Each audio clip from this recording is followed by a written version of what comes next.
Hi, I'm Shana Meyerson with the Yoga War podcast, here today with British journalist and commentator Jonathan Sacerdoti. If you appreciate and find value in these important discussions, please consider supporting the show so I can continue to bring you such amazing and esteemed guests. Details are pinned in the comments below. On November 28th, 2024, the Oxford Union proved itself to be a pathetic kangaroo court as it feigned to debate a resolution that Israel is an apartheid state guilty of committing genocide in Gaza. Opening the arguments for the pro-Israel side was journalist Jonathan Sacerdoti, who faced a rabidly hostile and condescending audience with inconceivable grace, poise, and composure. The vote supporting the resolution was a foregone conclusion, as the gallery was deliberately stacked with vehemently anti-Israel and even terrorist sympathizing observers. Yet Jonathan and his fellow teammates, Natasha Hausdorff, Mosab Hassan Yousef, and Yosef Haddad, provided legally irrefutable proof that Israel is, in fact, neither an apartheid nor a genocidal state. Why is this event so important? Not because a bunch of jihadi university students upheld a ludicrous declaration against the world's only Jewish state, but because this is the frightening pattern plaguing the youth of Western civilization. Our campuses have become cesspools of moral decay that find justice in terror, have no interest or respect for historical facts, and roundly denounce Judeo-Christian values. And these are our future world leaders. Today, Jonathan and I will discuss his experience at Oxford Union and what is and isn't genocide and apartheid under international law, and why you, as a human, should care.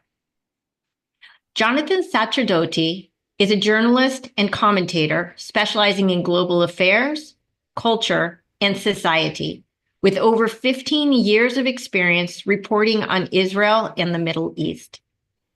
A UK correspondent for Israeli TV channel I24 News, Jonathan has also contributed to major media outlets such as Fox News, BBC, Sky News, and the Jewish Chronicle.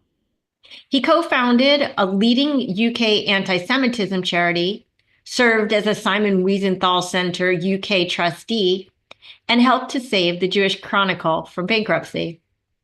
As the son of a Holocaust survivor, Jonathan is committed to fighting anti-Semitism and addressing extremism, regularly speaking at schools, universities, and public forums. And these days, on a lot of podcasts. Thank you so much, Jonathan, for joining mine today. Well, thanks very much for having me, Shana, and for the lovely and warm introduction. It's really great to be with you. Thank you. After watching your speech over and over and over, besides the jaw drop of how composed you maintained yourself, as I read, I hear my voice in this lovely British accent. It's just not coming through the way I intended to. So I'd like to start off, you and also Natasha, who was on the team with you, are a graduate of Oxford University. You participated in the Oxford Union as a student. So I guess before we begin, can we set the stage? Like, what is the Oxford Union and what is the typical protocol for a debate? So the Oxford Union is actually an independent body from the University of Oxford. It's set up with that independence so that traditionally it could tackle topics that might once historically have been too sensitive for a university society to tackle. But in effect, it's a student society for debating. And it's another few things as well. So debating, for those who don't know, is a sort of intellectual pursuit that it's quite historic. It's a bit like what you see in Parliament here, but the format of a debate at the Oxford Union or the Cambridge Union. Indeed, there are schools debates and things like that for people of school age as well, like high school rather than university age. It's that a certain number of speakers on either side of a motion discuss a topic, and the motion will be something along the lines of "this House believes," and then the statement that is up for debate. So in this case, they chose a nice, moderate and rational one. This House believes that Israel is an apartheid state responsible for genocide, the double whammy, and they had 4 speakers on either side, or at least that was the original plan. And what happens in a debate is that the speakers alternate: first proposition, first opposition, second proposition, second opposition, and so on. And during the debate, anyone in the room, including the audience, can stand up during the speeches and offer a point of information, which is meant to be an interjection that is relevant to what's being said at that exact moment. And the speaker can choose to accept it or not to accept it. And if he accepts it, he should respond to it, I suppose. And that's that. And it's all chaired by a chairman, who in this case was the president of the Oxford Union in that term, which was an Egyptian kid called Ibrahim Osman Mawafi. And he had made a big deal in the press before then of being the first Arab president of the Oxford Union.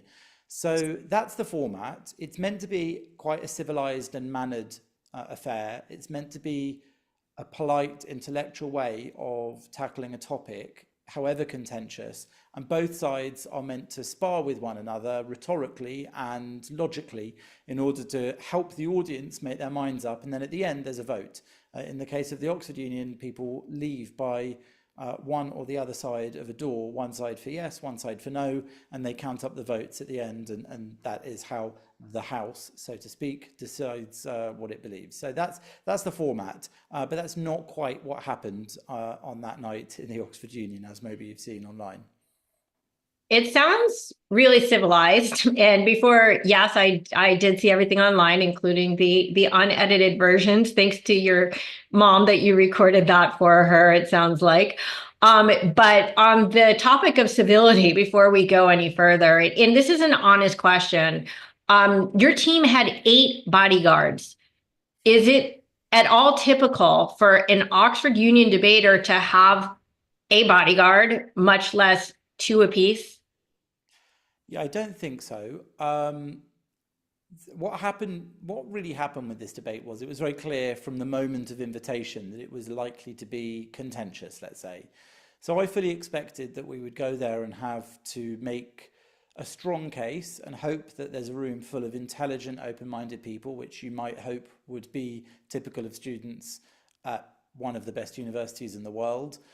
And regardless of that, it's clear that these days when you go onto university campuses, things aren't calm on this topic. So I did consult with someone I know who deals with security for events and things like this, and I was quite surprised by the assessment that he came back with. He liaised with the in-house security at the Oxford Union and with the police, the local police, who were going to be there because there was likely to be a protest outside, as there often is when there's anything to do with Israel going on inside. And the long and the short of it is that they said, yes, you should have 8 people providing security, and you should have a car ready to take you away very quickly should anything go wrong, which is a little surprising for me. I will say I'm not used to having to do that when I speak publicly on really any topic. I mean, there have been once or twice when I've had to, but that was a surprise. So from then on, I think we knew that it was likely this would not go typically, and it certainly didn't. I mean, the atmosphere in the room was horrible from the moment we walked in. When we walked in, everyone was already in place. The other team was in place opposing us. All of the audience were in place, very carefully arranged, it seemed, so that the most aggressive people would be directly behind us, in the row behind us. And that's not speculation on my part. I've heard from people who were in there who actually know how people were directed as they came in, who was sent where. That was just the start of it. But as you can see in the videos, people heckled, screamed, jumped out of their seats, cursed us in English and in Arabic. There was quite a lot of Arabic being shouted in the room. at me and the other speakers. Two of my team were Arabic speakers, they're Arabs. They understood the insults being thrown at them. I even understood one of them when they yelled at Mosab Hassan Yousef that he was sharmut, means whore or prostitute, very early on in his speech, which, by the way, is no small insult at the best of times, but this is somebody who famously was sexually abused as a child when he was living among Palestinian society, his father being a spiritual leader in Hamas, the terrorist organization. So particularly within Arab culture, if you've been the victim of some form of sexual abuse, there is a shame and a sense of there having been something wrong with you for having been the victim. So particularly in that context, I think it was a very nasty and wounding insult to throw his way. And I just think that really, if anything, epitomizes the level of, or the low level of behavior that was typical for that entire evening. And I mean, I encourage anyone to watch the videos because, as you said, the Oxford Union did release, as they normally do, the individual speeches as individual videos on their YouTube. But they made the peculiar decision in my speech to censor it, not to censor what I said actually, but to censor the abuse that was thrown at me.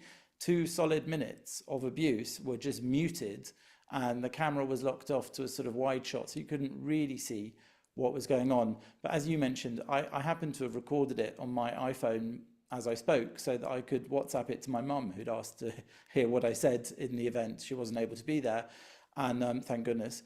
So when I got home and when they did release the video eventually, I realized that perhaps somebody should dub on the full sound that I had onto the video that they'd released. And that video itself, because of the really not typical behavior for the Oxford Union, a very old and esteemed establishment, has gone massively viral. On my X account, it has over 1 million interactions. In my YouTube, I think probably 250,000. And I say all this not to congratulate myself for those people having seen the video, though I'm delighted that many people have heard and are continuing to hear what I had to say on the topic, but because I think it shows the level of shock around the whole world at how something as symbolic as the Oxford Union being so deeply trashed as it was, that it's such a symbolic moment, I think, for many people to have seen. And that has really struck me, as I get still to this day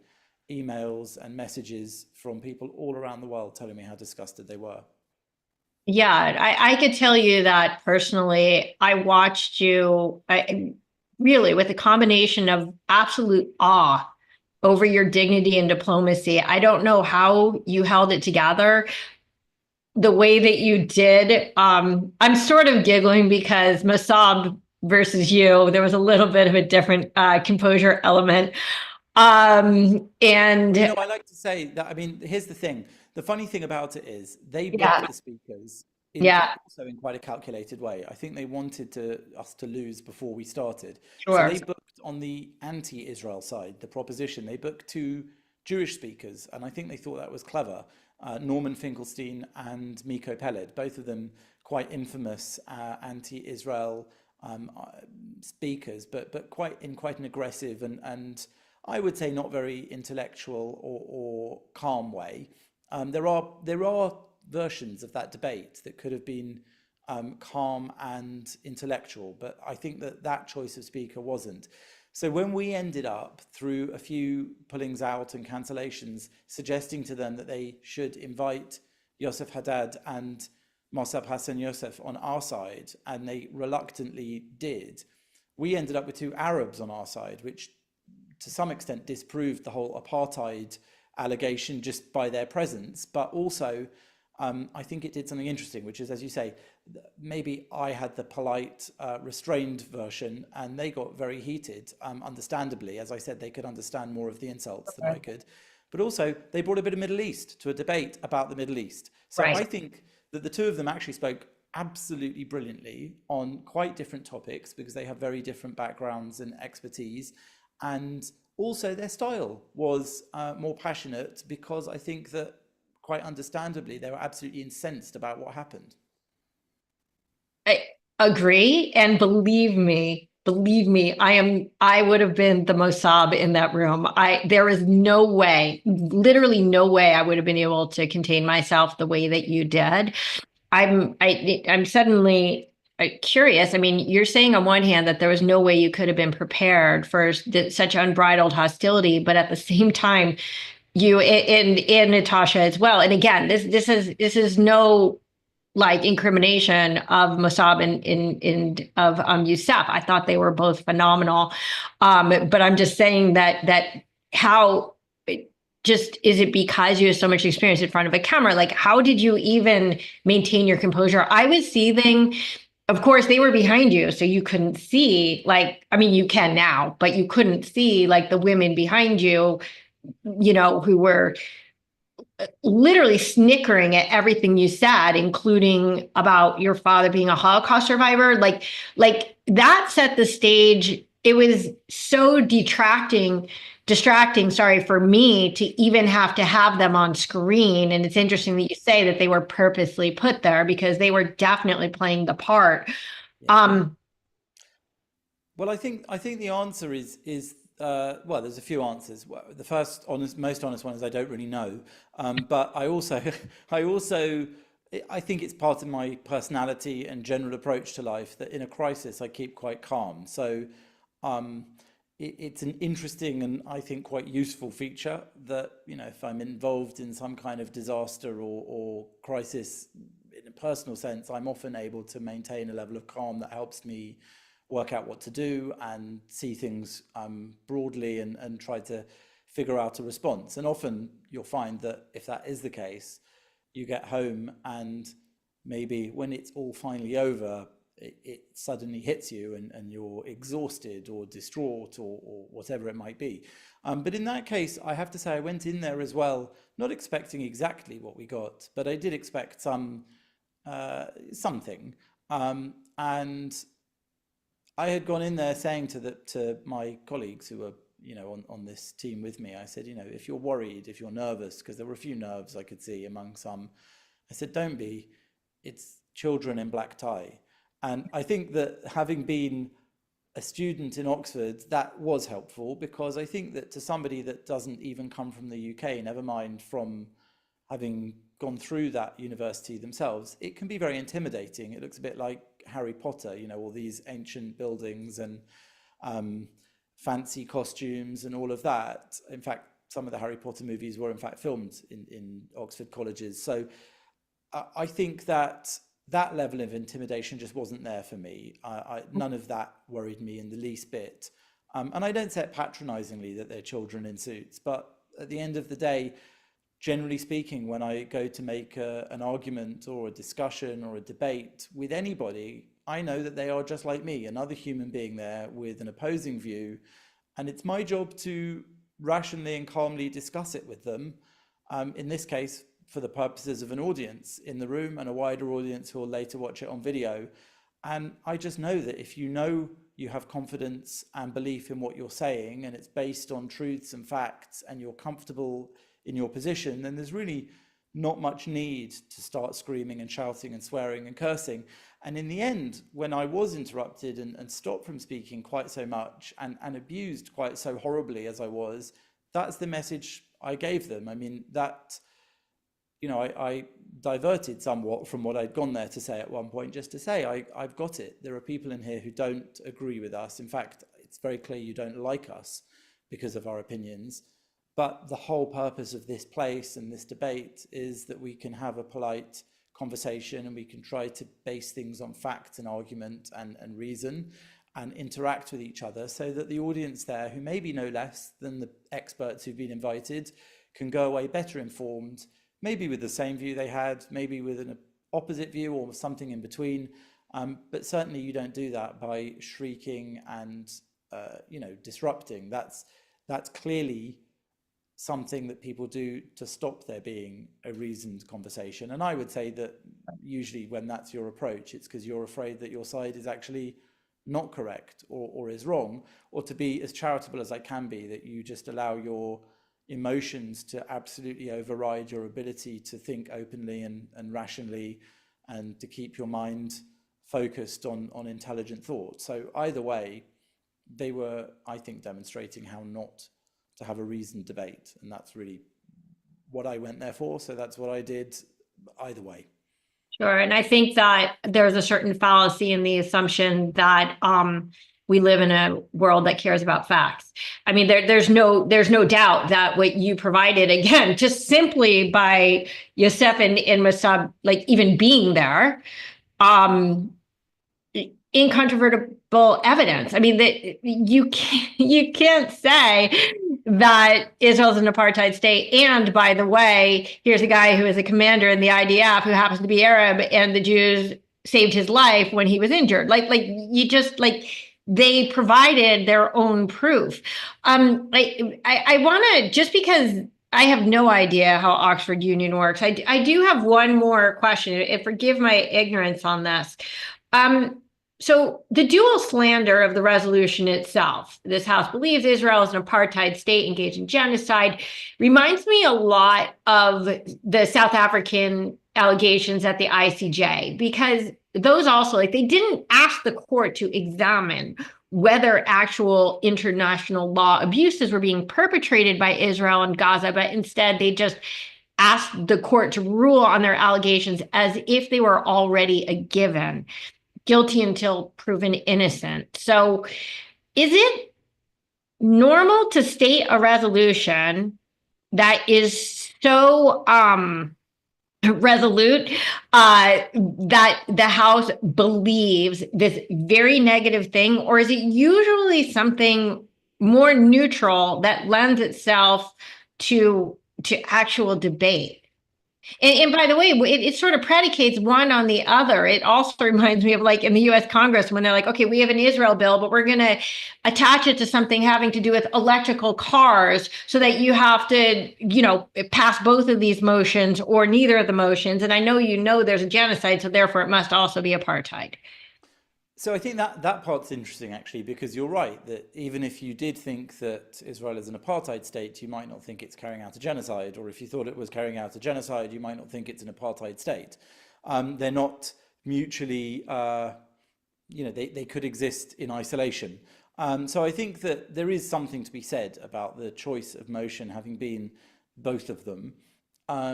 And in pure debating terms, I don't want to make this about the intellectual sport of debating, because this never was about that as far as I was concerned from the word go. In those terms, yes, it's sort of as a logical position, it should be easy to disprove because there are logical or rather legal definitions for both those phrases, genocide and apartheid. There are international legal conventions, and you could prove or disprove according to those. And then, as you said, they don't necessarily have to both be true.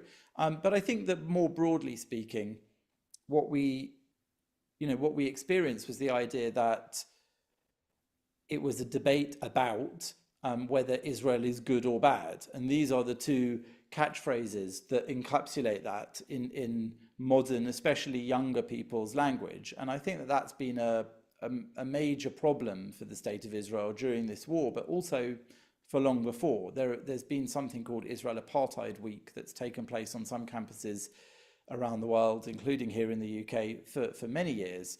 And mostly people let it go as a sort of loony activity that some extreme students did. Students often take very extreme views on issues, especially geopolitical ones or international affairs issues that they may not fully understand. We've all been young once, and I think the passion of youth and the feeling that you ought to have a very strong position on important issues is something we can recognize. But I think that often there are young people who understand, and more people as they grow older understand, that sometimes you need a lot more knowledge before you can be quite so certain or quite so strident in your views about certain very complex things. And sometimes things aren't black and white. Sometimes, as I often say about Israel, the choices that state has to make are often between something quite bad and something worse. There aren't often very good choices because of the ruthlessness and lack of ethics or morals that its enemies have. It means that sometimes the decisions that Israel has to make are extremely tough because all options are quite unpleasant. And at the same time, Israel is a state that tries very hard to adhere to a very high moral standard and to the requirements of international law.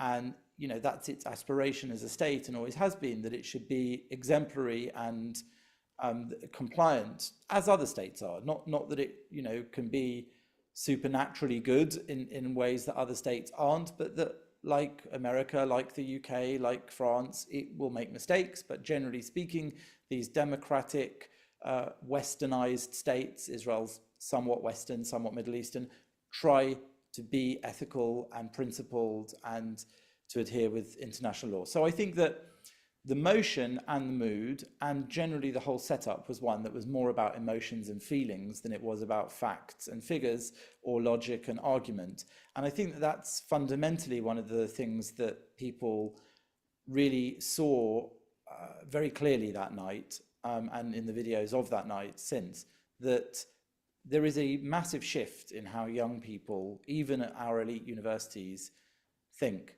They are utterly guided, generally speaking, by their emotions and their perceptions, often without the modifying factor of their critical thought. And I think that that's a really interesting shift that's happened, and it's one that we're going to have to all face moving forwards in life, because we have bred a generation or two who are almost blind sometimes in certain issues to facts and critical thinking, because they're just so strongly led by emotions, and emotions are very easily manipulated by people who have ulterior motives or by other people who simply have very strong emotions, and that's somewhat contagious. So I'm a bit old-fashioned in that I believe that we should all, each one of us, strive to have a critical outlook on pretty much anything. And I always say that even when I have an opinion, I often look very strongly at the opposing points to it in order to test the opinion myself. If it's something that I also feel is not a nice opinion to have, I'm all the more likely to try to test it. And at the point at which I decide it's still right, that's when I feel, well, it might be difficult to say it, it might make some people upset, but here goes, because I really feel like I've done my homework, I've done the research, and this is how I think it is. And so that's the attitude I went there with. I knew that some people would find it difficult to hear what I had to say, but I wanted to say it to them respectfully. And all I asked was that they would hear it respectfully and let me say it respectfully, and we could have a debate or a discussion about it. And as I said, once again, that just didn't happen. Sure. Going back to the concept of how patient and really generous you are with your view of these kids as just being young and emotional. I personally, and you said it at least once, if not twice, during your speech, that this is about seeing another point of view. I don't see that at all. I see it as acknowledging facts. A point of view, again, is going back more to the concept of emotions. But if I tell you that this jacket is white, that doesn't make it a valid point of view. It's not. Oh, look, I agree with that. And I will say that, you know, there are objective facts. But when it comes to something like what's going on in the Middle East at the moment, I wouldn't say that everything is black and white, clear as day, and that there are no arguments or discussions to be had. However, when it comes to apartheid or genocide, I feel very strongly that those words are being massively misused in this context. And that's why I did choose to try to set them in some historical context. You don't have a long time in those speeches. They're meant to be 9 minutes long. They did overrun. But I decided, given the sloppy treatment that we were given, that I really ought to just finish what I had to say, regardless of the interruptions. And sure enough, the one thing I think I could praise them for is that they did allow pretty much everyone to speak as long as they needed in the end. Only the first speaker on the other side actually didn't have enough to say to fill up his time. But that's more a reflection, I think, on his abilities to think critically and to argue persuasively. But you know what? He didn't need to persuade the room. They all agreed with him. We're talking about the fact they got standing ovations before they started, which is fine. People can have the opinions they have. But yes, when it comes to right and wrong, in certain senses, I feel that October the 7th was very much a turning point in contemporary history, if such a thing can exist, in the modern world. And I say that because it really was horrific. It was beyond previous actions of Hamas. It was beyond previous wars. Everything here has been massively different. And as someone that's covered previous Israeli military engagements and previous terror attacks in Israel and has covered the area for a while, I can say safely that, you know, the moment I saw what was happening that morning when I reached for my phone in bed as I woke up, I knew this was one of those days which would mark in my life everything before it and everything after it. What perhaps I didn't realize, and many of us came to realize quite soon afterwards, is it wasn't just in terms of Israel, it was in terms of the entire world's moral compass, because the amount to which many people and groups and societies and even governments have turned on Israel in a moment that really I felt actually should have won them much more support than previously, and instead quite rapidly it turned into the opposite. But then it went so viciously the other way, to the point that we have protests on the streets in London and elsewhere, all around the Western world really, which are really, you know, pre-pogrom vibe protests. People shouting out the modern equivalents of, as Einat Wilf said to me, in the talk I did with her, it's on, just put it up on my YouTube, we had it a couple of weeks ago. She said, from the river to the sea, to her, should have the same kind of moral clout as Heil Hitler. And I think that's quite jarring to say it, and it's quite hard to say it because comparisons to the Holocaust and details from that period are always difficult. But I do understand her point. It's that, you know, it is a chant which, when you know its history, when you know the history of the people who used it, it's not just something kids say on campus. It really means something. It always has meant something. And what it means is the elimination of the state of Israel. And what that means is the elimination of the only Jewish state in the world. And what that means is the elimination of the state, which is the historic homeland of the Jewish people. And what that means is Jews have nowhere to go if the world hates them again. And guess what? Quite a lot of the world has decided it hates them again. So what's so shocking about this for me, about October the 7th, is that we really saw the measure of people. We really saw in the moment of need of the Jewish people, specifically Israeli Jews, but it quickly rippled outwards to all Jews in the world. We saw what people would do. There's always that question that my generation asked, which is, what would we have done if we'd been there during the Holocaust? Would we have stood by? Would we have felt unable to do anything? Would we have felt paralyzed? Would we have supported the persecution of Jews? What would we have done? And my father, as I referenced, was saved by extremely kind, selfless people. He was a child in Italy, and he was hidden, separated from his parents at the age of 5, hidden at first in a convent by the nuns, and then when the convents were being raided by the Nazi fascists, he was taken into the countryside and was hidden in a Catholic orphanage with orphans and one other secret Jew and his brother for 9 months, and that's why he lived. So those people did something absolutely heroic and special. They are, in my mind, superhuman, except they're not. They're humans, and we're all like them, and we can all do what they did if, God forbid, we're called on to make that decision. And what I realized since October the 7th is how many people would not make that decision. And that's why Mosab Hassan Yousef as well was a brilliant and inspiring speaker in that debate, because when he turned around to that room and he explained to them who he was and what he'd done, which is to inform on Hamas, despite being the son of a Hamas spiritual leader, he saved thousands of lives by foiling suicide bombings when he acted as a double agent for 10 years, informing the Israeli Secret Service of upcoming terrorist attacks. He saved so many lives by putting his own life at risk, exactly what those nuns and priests did to save my father's life. They put their lives at risk because of their moral clarity.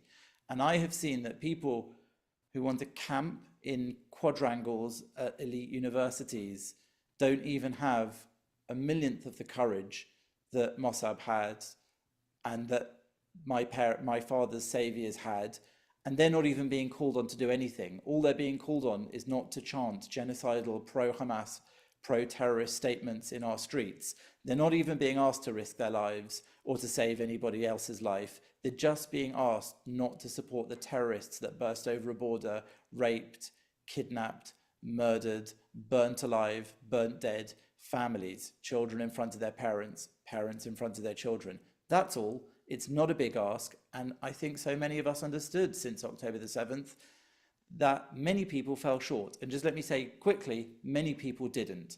I'm really grateful for the massive amount of people around the world who've contacted me and friends and neighbors, we all know them, who've shown an enormous amount of support. So I think that they're often just quieter and that we maybe shouldn't give up on humanity just yet. Absolutely. And I just want to add to what you said about Mosab, who really did stand up to save. You can't quantify. How do you quantify saved lives? But by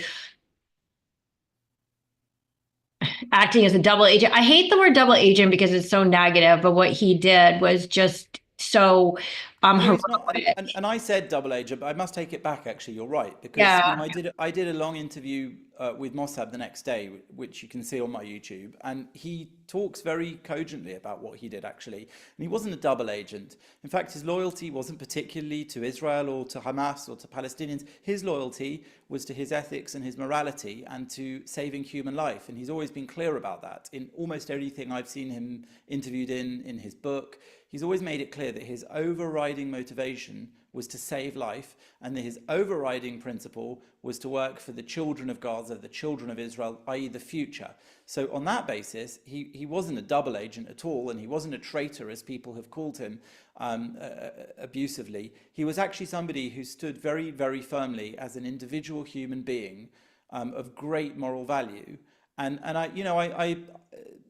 I cannot say enough good things about that man, because I think that many of us can argue about this as much as we like, but very few of us do truly know how we would behave if we were in a situation where we were called on to make that decision.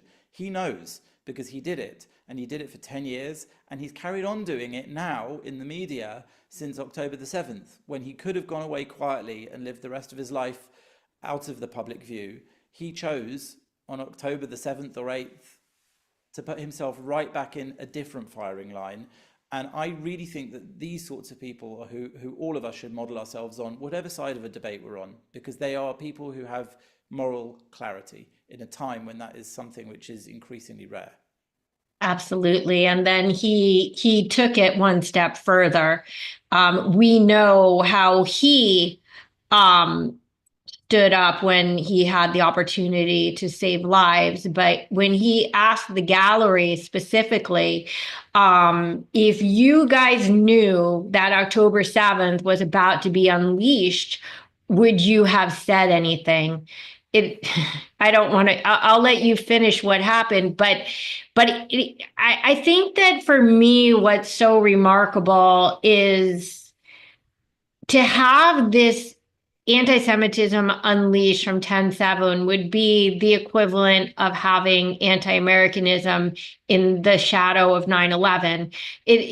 I've never, maybe I'm naive, maybe I missed something. I've never heard or seen anything like this happen before, where these rabid masses decide to form against a victim. But that being said, when the air was sucked out of the room, or at least by those of us watching, when he asked that question, what happened? Well, so he, in fact, that was what was brilliant about that, because he explained who he was and what he'd done, and then he said, before he asked them that question, he said, "So you guys want to teach me a lesson on morality?" And I thought, that's a good point. And then he asked them, right, so if you knew about October the 7th in the same way he'd known about suicide bombings, would you have told authorities in advance in order to save lives. And really very few people put up their hands. I mean, he said he approximated 5%. I'm not even sure it was that. Very few.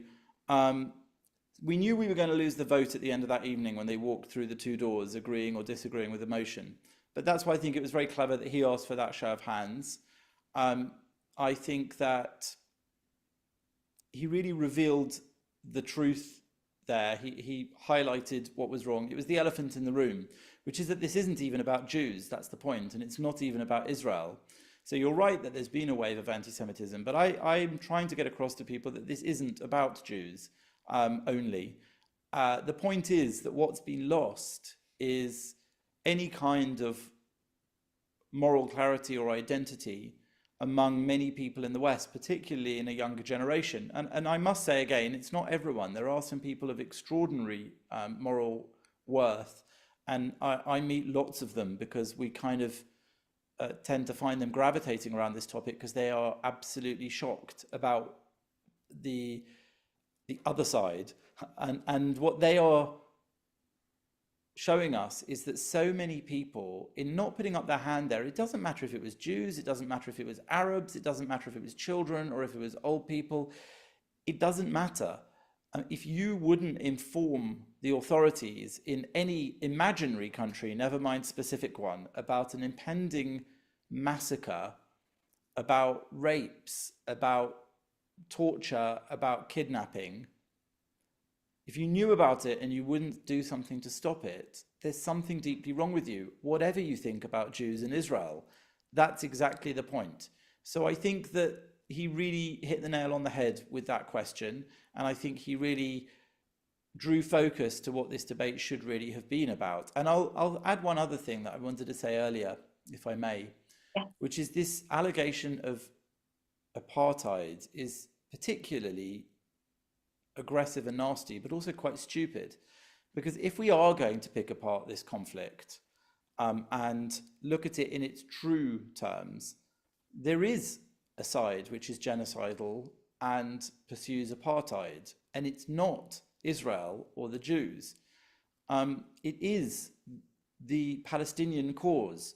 The Palestinians in any territory that they have had historically full control over do not have any Jews living in it. That's a form of apartheid.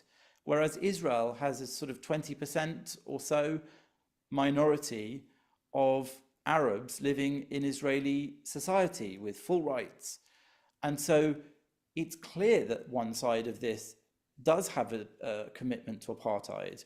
And it's similarly clear that by pretty much any definition of genocide, what happened on October the 7th was an attempt at genocide. It was an intentional, planned effort to kill and damage a part of a specific people, which falls within the legal definition of genocide. There were plans for it. The New York Times published minutes of the 10 meetings that Hamas had with their Iranian backers and with the input of Hezbollah, precisely planning for that event. It was in the planning for years, in fact. We've seen training videos of them actually training to carry out the assaults and the attacks in the kibbutzim and in people's homes. It was planned in detail, so much so that it was quite effective, sadly. And so I think that really we need to look at this much more clearly, not just to say Israel isn't an apartheid state, Israel isn't carrying out a genocide. We need to go the next step, which is to say, actually, Islamic terrorists are carrying out a genocide, not just in Israel. They're trying to do it every time they blow us up here in the UK, or you up in the US, or when they fly planes into the Twin Towers, or when they blew up the London Underground and a bus on 7/7, or when they blew up Manchester Arena, or when they attempted the beheading of Lee Rigby, the British soldier, on the British streets in broad daylight.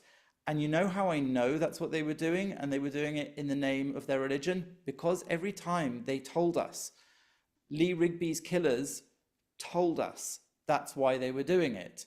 And we have a habit in the West of wanting to bury our head in the sand and say, it's not because they're Muslim, it's not because of their interpretation of Islam, it's not because of Islam's teachings, they got it wrong. when they themselves presented it to us as precisely that. I think it's time that we start recognizing the truth according to what those people told us. There was a documentary that went on the BBC here. It was a film directed by Yariv Moza, who I also did an interview with, actually, and he is a brilliant film director. He pulled together a lot of the footage from the Nova Party on October the 7th, from the people in the party and from the attackers, the Hamas attackers and the other Palestinians who attacked. And there's one very memorable clip I remember. I think it was a dash cam piece of footage from the Palestinian terrorists invading, and they said something along the lines of, in Arabic, even if 1,000 of us die, even if 2,000 of us die, this is for the nation of jihad. That was very clear to me. I understood what their intention was. I understood what their motivation was. I understood what their ideology was. I understood what their willingness to sacrifice 1,000 or 2,000 of their own lives was. This was a very clear manifesto statement of their intentions. They were willing to die in number in order to conduct jihad against the people they were attacking and killing that day. What else did they need to tell us for us to understand? How many more people need to die before we can actually accept what this is really about? Intention matters, and it doesn't just matter in international law and the concept of genocide. It requires intent. But even if you wanted to just take it to basic man on the street, murder versus manslaughter, what's the difference? It's intent. Everybody knows that, if I accidentally back my car over somebody, it's not the same as beheading them in their kitchen. And so I think that when I know you said it's sort of a slippery slope when not, saying river to sea is the new Heil Hitler, but it isn't. Because I would argue that what happened on 10/7 was more heinous than a lot of what happened during the Holocaust, if nothing, but because of the glee that they took in it and how much they celebrated it. I'm not the first to say this. The Nazis at least tried to hide their atrocities. They had no desire to stream this, much less on people's personal Facebook pages. I mean, the level of intention, but then also when you're talking about apartheid and genocide, if we want to talk about the real apartheid genocide states, go down the litany of accusations. We live in this inverted, it's Orwellian. There's no other word for what we're experiencing right now. How can you call Israel a colonizing state when you built your mosque on top of our temple? Right? It's so Well, I'll say this. When it comes to the conflict, there is clearly a decades-old conflict going on between two sets of people, and there is absolutely no agreement or no strong suspicion how this could be solved. For many years, people said, we all know how this will end eventually. It will be according to X lines with agreed land swaps and blah, blah, blah, blah, blah. But I think in reality, many of us knew deep down, that's not going to work. After October the 7th, people started to say that out loud. And I think that's because it was such a horrific moment that it set back any belief in that fantasy.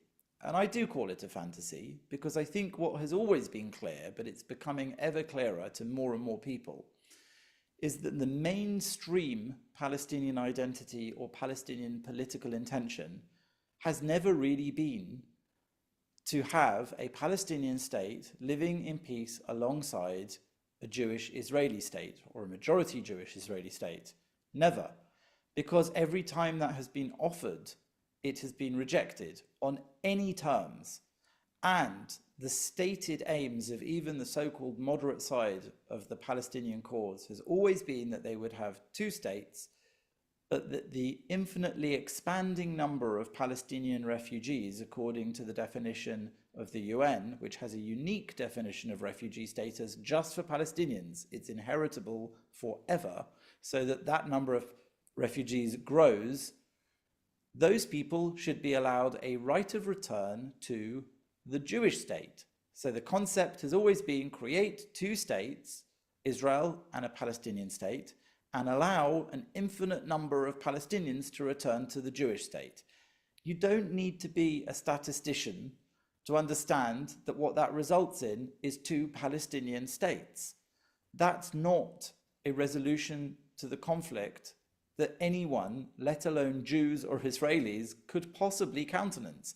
And if we were just more honest about that from the word go, I think quite a lot of bloodshed could have been prevented, because it's the constant attempt to force Israel into pursuing that goal which has resulted in this constant and never-ending deadlock and never-ending cycle of violence where the Palestinians attack Israel through terrorism or through this militarized invasion in this case, along with the Iranian backing for other militias in the area, from Hezbollah in the north to the Houthis in the south. It's just time that people were a bit more honest about the situation. And I think Israel's done a fantastic job in the last year. It did a terrible job on October the 7th. Everybody can see that, most of all Israelis. But since then, I think it has proven the need for its existence. Jews cannot rely on anyone else to defend us, to defend the Jewish people, when large parts of the apparently civilized Western world will abandon us like that. At least Israel understands that it's in an existential war and that it will do what it needs to defend itself against an enemy that is ruthless and has apparently no moral and ethical boundaries. And even then, Israel will try to act as much as it can within ethical and moral boundaries itself. And that is exemplary to the whole world, because that's a fight that isn't just coming to all of us. It's a fight that we're all already having to some extent or another. When these kids go on the streets and chant "globalize the Intifada," again, it's not just a cute slogan. Intifada means something. In the first and second intifadas in Israel, people died. They were blown up. Civilians, children, mothers, fathers, old, young, blown up senselessly because of who they were and where they were. And you know what? It's already happening where we live. It's already happening in London. It's already happening in Manchester. It's happening all over the world. What just happened in New Orleans? What just happened in Magdeburg in Germany, when people rammed cars into crowds to kill them at a Christmas market on New Year's Day? Symbols of Western normal life, symbols of Christianity, of our values and our lives being attacked. And how are they being attacked? In exactly the same way as Palestinians have attacked Israelis. So the Intifada has already been globalized. We need to realize what that means, and we need to start to fight it, just like Israel's been doing for decades. We need to stop condemning Israel, start learning from it.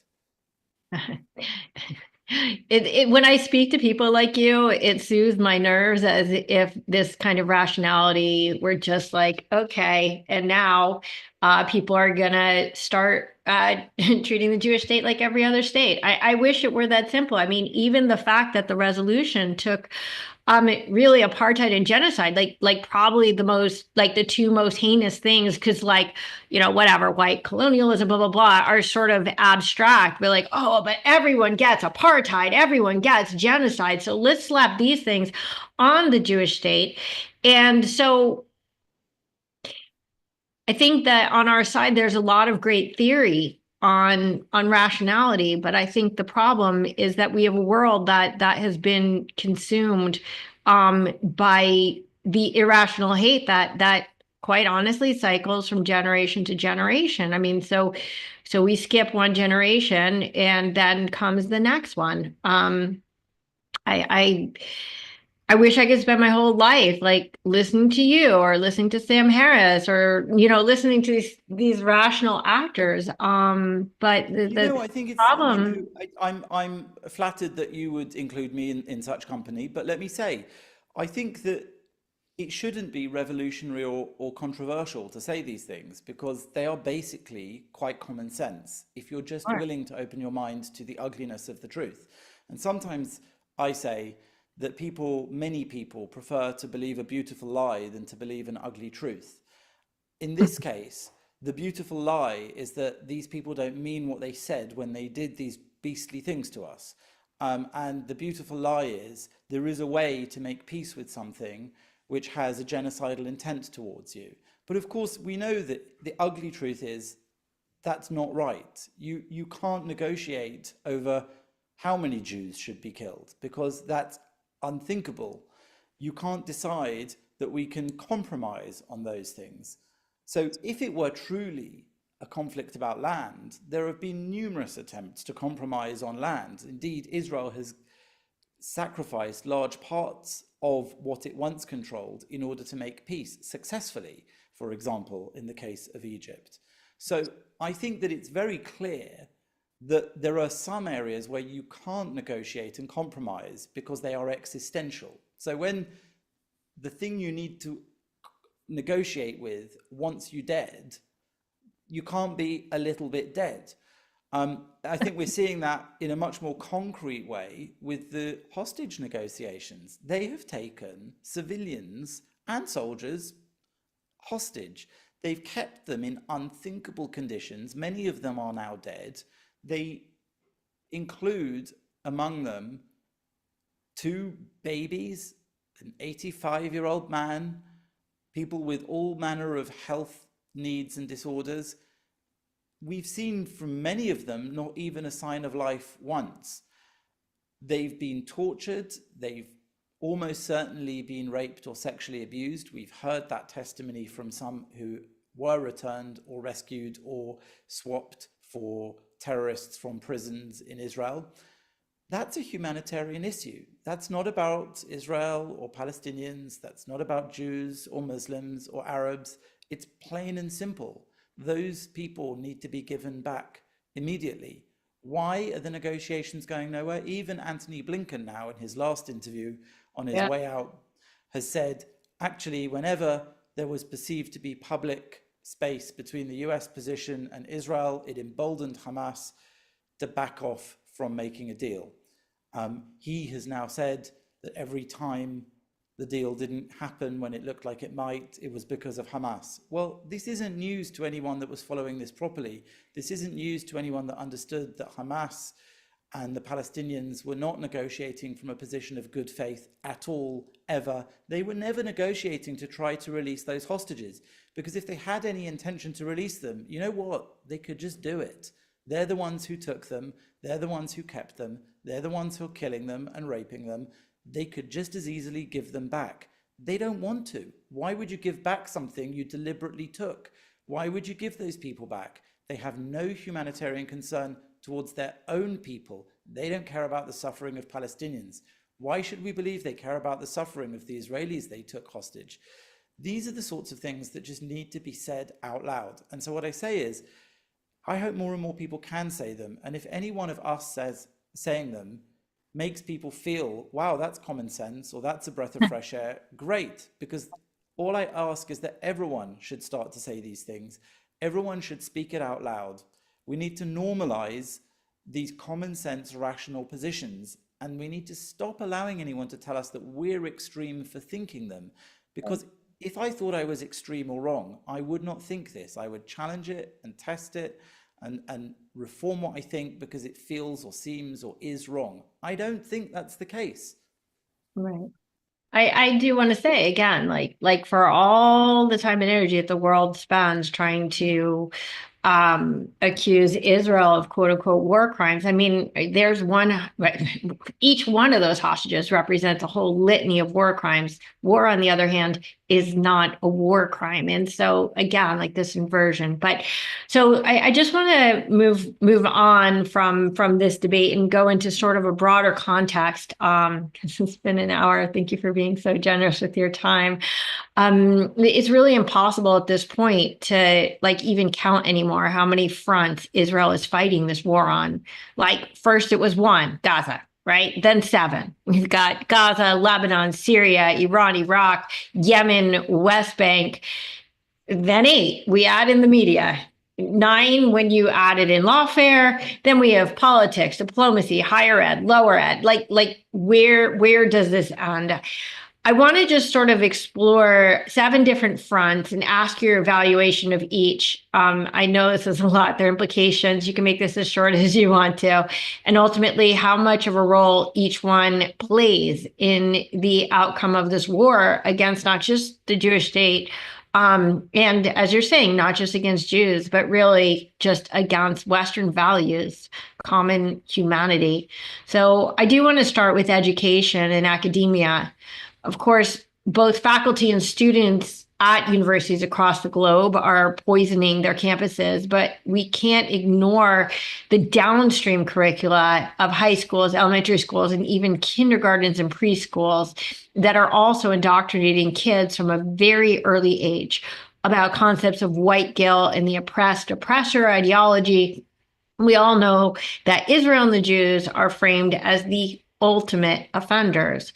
So what role do you see our school system as playing in the rise of anti-Israel, anti-Zionism, and overall anti-Semitism?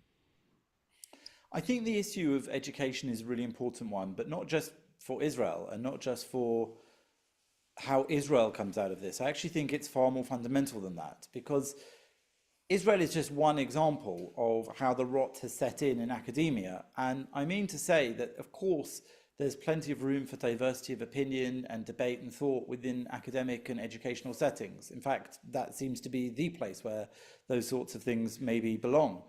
But when you allow educational settings to become places of dogma and bias and aggression towards Jews or anyone else like that, I think what you do is you close the mind of a whole generation, not just towards Israel and Jews, but towards everything. And that's what I experienced in the debate in Oxford.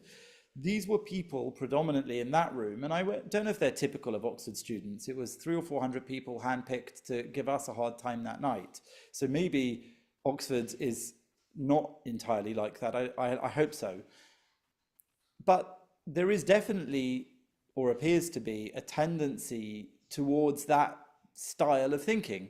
And if teachers and professors and academics are pressuring the next generation into these positions of dogma and cancellation, cancelled speech, cancelled thought, and if there are topics that you're not allowed to think a certain way on, then we're really in trouble. Not just Israel, all of us. And I, for example, often reference the whole trans debate in that.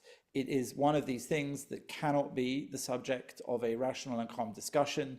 If somebody's mind and their body are not in harmony in terms of what they think their gender is, there seems to be a massive pressure towards changing their body to realign it with their mind, and almost no acceptance of the idea that maybe we could try to work with people's minds to realign it with the reality of their body. Now, that is my opinion on this topic. It is not a lack of sympathy or empathy for people with that problem, but it's almost forbidden to express that unless you are in a position where you can't be cancelled or aren't afraid of it. Certainly in an academic setting, it seems to be a very problematic position. But I think that academia and education are coming round to understanding that this level of dogma and aggression towards rational or free thought is actually producing a worse product in terms of the students that come out the other end. And I think fairly quickly, perhaps after January the 20th in particular, these things might turn around somewhat, and you might find that the Ivy Leagues and similar are more aware of the importance of actually educating rather than reprogramming and brainwashing. Well, they have a Hamasnik teaching Zionism at Columbia, so I'm just going to leave it at that. Let's go on to number 2.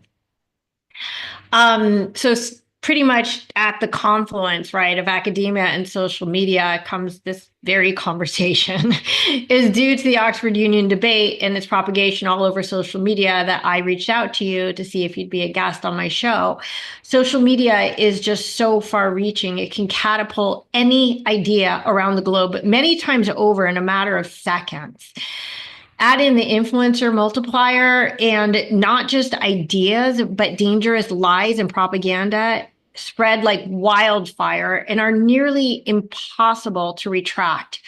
So, how important do you think the rise of social media, particularly, of course, over the last decade, has changed the landscape of public opinion? And I am speaking vis-a-vis Israel and the Jewish people, because the world is just a little too broad of a plate right now to dig into. Israel's in a really difficult position because I think it's very difficult to explain or put across some of the dilemmas that it finds itself in and facing. So when it comes to social media by definition finds short, pithy answers to very difficult and complex questions. And I think that there's a tendency to take very, very strong views, as I said earlier, about things where maybe nuanced and complex views are more appropriate. So I think that when it comes to social media, it's such a broad topic, but there are different problems with different elements of it. For example, TikTok is problematic, not just because of its Chinese ownership and the potential influence of the Chinese Communist Party, but also because of the nature of the app. It's quite a brilliant app if you use it. It's very engaging, it's very sticky, you just swipe through. It doesn't even really require you to like or subscribe to things. It learns from your behavior and how you use it exactly what to give you next that will keep you engaged or keep you interested. But I think we know from social media having existed long enough now for academics to have studied it, that form of feedback loop often pushes us to extreme versions of what we think or feel. And so I will try to stick to Israel, but another good example in that case is eating disorders. I know that there has been quite a lot of academic investigation into how people with body dysmorphia or tendencies that way can look at social media, and the algorithms quickly understand that that's a concern to them, and it pushes them towards more and more extreme videos and content about body size, body modification, controlling one's eating, etc. The same is true of Israel. So if you have a small amount of information, a small opinion towards one way or another, I think that the algorithms are bound to feed you with more of that rather than necessarily to challenge you. And I don't know the answer. I think nobody knows the answer at this stage, but there is obviously a very big problem with it. Maybe Israel can get better, or people who believe in Israel or defend Israel can get better at using social media. But I think that it's more complex than that. I think that we're probably as a species going to have to come round to finding some rules and some norms that we maybe apply to algorithmic suggestions in the future that maybe will counter that. There's also a numbers game that I think puts Israel permanently behind the eight ball on. But also, the problem with these echo chambers, quite frankly, is that you had mentioned before that when we're in college, we all get wrapped up in these passions and these emotions. And the problem is that this echo chamber is getting louder and louder, and our world is becoming more and more polarized because we're being pushed into corners. And maybe I'm a pessimist. I don't see these kids growing out of it the way that the Vietnam generation did. Who knows? I mean, time will tell. I do think that every generation does tend to learn more and soften its views in certain areas. But you're right that we maybe aren't seeing that as much, or maybe because of the influence of the internet and social media, actually we might see the opposite. We might see a hardening of those opinions. But I also think that there is, see, I keep saying, I think there's a really important job to be done in separating Israel and Jews out from this. It is a fundamental part of it, but it's, I think, Sure. in some ways a symptom, not a cause. only in some ways, because in other ways, hatred of Jews is as old as time and is quite a motivating factor in and of itself. But I think that if you play a numbers game, as you said, you might be right. But I think that the numbers game is falsely interpreted by saying Jews or Israelis are in a massive minority or a tiny minority. I think the reality is that if we truly understand what we in the West value, that is in common with Jews in Israel, you'll realize that actually there are many, many millions of us who should be defending things that are fundamental and important to us, regardless of Israel and Jews. It just so happens that Jews and Israel are at the forefront of the attack on those things. Sure. But I would defend the teenage girls who were killed in Manchester Arena at the Ariana Grande concert. I would defend the right of teenagers to have fun, to listen to music, to party. I would defend the right of people to drink alcohol. I would defend the right of people to live Western lives based loosely on our Judeo-Christian values. But even put that aside, I would defend democracy and what we tend to call liberal values. As a gay person, never mind as a gay person, but even if I weren't, I would defend the rights of gay people. All of these things are challenged by the very causes that many people are now actually fighting for. For example, Hamas. Palestinian society isn't great on most of those issues. So I think that there will be a realignment in terms of numbers, I hope, where people realize that actually we're much stronger in numbers than we think if we truly understand what we're actually defending. From your mouth to God's ears, as they say in the old country. Okay, number 3, mass media. So the mass media is where I work sometimes, and as a journalist. And I'll say this, it's struggling, and I think it's struggling quite rightly. I just put a massive chain thread on my X yesterday, actually, about BBC anti-Semitism, because I've spent a lot of my career talking and investigating and writing about that. And the BBC, for example, it's almost, upfront and direct about it. It's constantly gaslighting and trolling Jews from the time when they, a couple of years ago, reported that a bus full of Jewish children who'd gone to celebrate Hanukkah in Oxford Street in London, who were assaulted and attacked and had to flee in their bus. The BBC reported that those kids had uttered a anti-Muslim slur.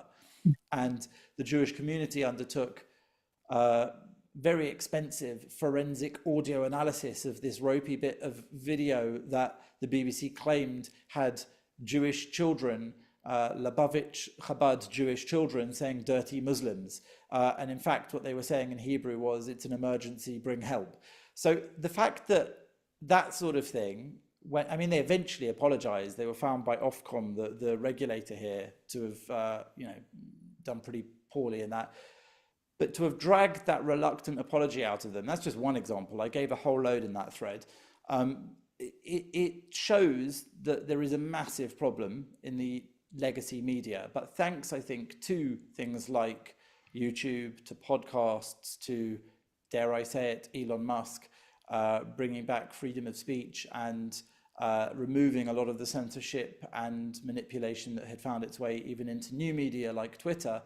Thanks to that, I think there is a massive fight back going on. People are listening. Now we're back into the concept of social media again. Yeah, but this is one of the places where social media can be good. That's my point, because were it not for Joe Rogan's 3-hour interview of Donald Trump, we might have taken Kamala Harris's 5-minute press conference about him being an actual Nazi seriously. But after watching him for 3 hours, even if you didn't like Donald Trump, most people I know who didn't like Trump watched it and said, the guy's kind of normal. He's not the ogre they told me he was. He speaks like a regular person, not like a politician. Now, Donald Trump's not a regular person, don't get me wrong. But right. I'm trying to say here that I think that the social media and the internet has some power of good to counter the problem in the legacy media. But obviously, you're in BBC world, I'm here in New York Times world, where, Barry Weiss obviously left the New York Times for the same reason, started the Free Press.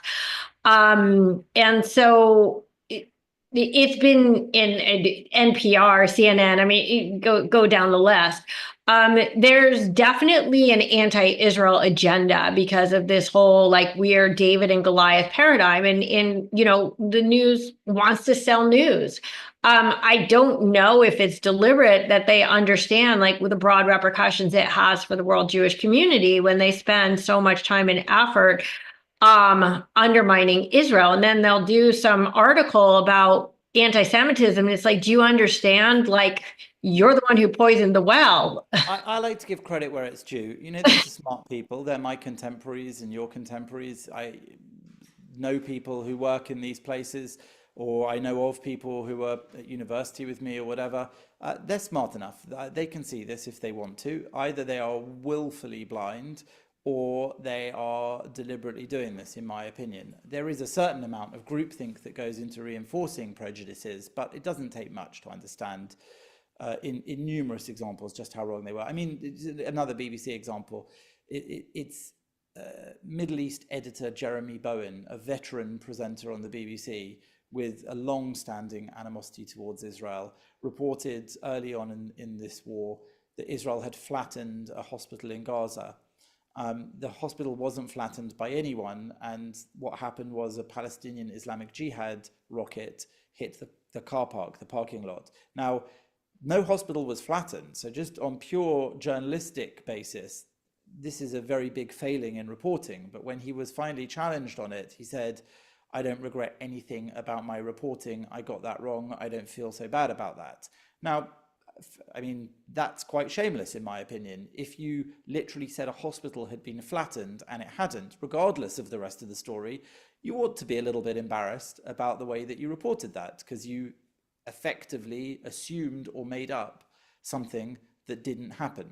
Mistakes can be made, but these are intelligent thinking people who have the capacity to understand what they're doing. So I don't let them off the hook so easily as to say, well, they're stuck in an echo chamber and a loop and they can't get out of it. They can.